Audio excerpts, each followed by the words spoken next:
लीजिए माँ जी, हाथ मुंह धुल रही हैं तो बर्तन भी धुल दीजिए।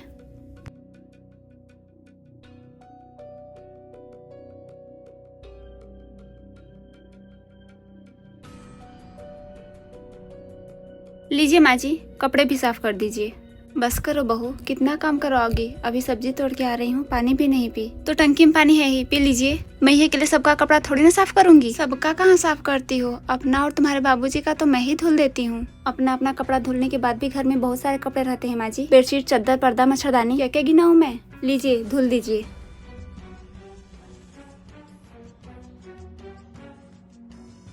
बताओ, बेटे का पैंट भी दी है।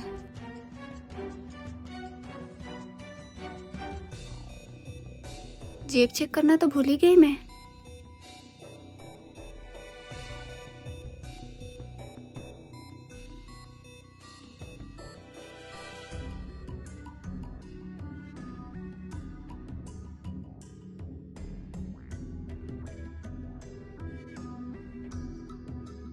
किस्मत किस्मत से बहुएं भी मिलती हैं। अरे ये तो फार्मा का परसों तक ही डेट है। अरे इसका काम कर देती हूँ। माँ पैसे दे दो। क्या होंगे? फार्म भरना है पीछे इसका। खाते में रहेगा तो हो जाएगा ना। हाँ माँ। बहू से बोलती हूँ। बहू, 6 महीने हो गए, फिर से बेटी का फॉर्म भरने के लिए पैसे भिजवा दो खाते में। देखिए माँ जी, 2 साल पेपर, कोचिंग, पढ़ाई बहुत करवा लिया हमने। अब इनका रिश्ता ढूंढिए, शादी ब्याह करिए। हमें भी घर का फिनिशिंग करवाना है, इसी में फंसे नहीं रहेंगे हम लोग इनकी पढ़ाई को लेके। भाभी आपको जो करना है वो करिए। मेरी शादी करने के लिए बहुत समय है, इसी में बस फार्म भरने के लिए पैसे दे दीजिए। चलिए, हमें बेवकूफ मत बनाइए। बिना घर में बेटी का ब्याह किए कोई भी काम करेंगे तो गांव और समाज रिश्तेदार जो थू करेंगे, वो तो आपको फर्क पड़ने वाला नहीं है। माँ जी, अब इनकी पढ़ाई लिखाई बंद कराइए, अब और नहीं झेल सकते हम लोग इनको।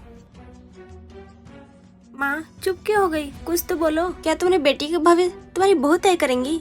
अब जो समझ लो बेटी, अगर मैं बहू से लड़ाई करके तुझे 4-5 साल पढ़ाई, अगर नौकरी नहीं लगी तो फिर तेरे ब्याह के लिए भी लड़ाई करना पड़ेगा, अच्छे घर में रिश्ते के लिए। इससे अच्छा यही है तेरा ब्याह ही करा देती हूँ। अगर ससुराल वाले पढ़ाएंगे तो पढ़ लेना, नहीं पढ़ाएंगे तो मत पढ़ना बेटी। ठीक है माँ, लेकिन एक बात तो समझ में आ गई। अगर भाई अपने बहन से छोटे हो ना तो बहन अपनी जिंदगी जी लेती है मायके में, अगर बड़े हो तो मेरी ही तरह हालत होती है छोटी बहनों की।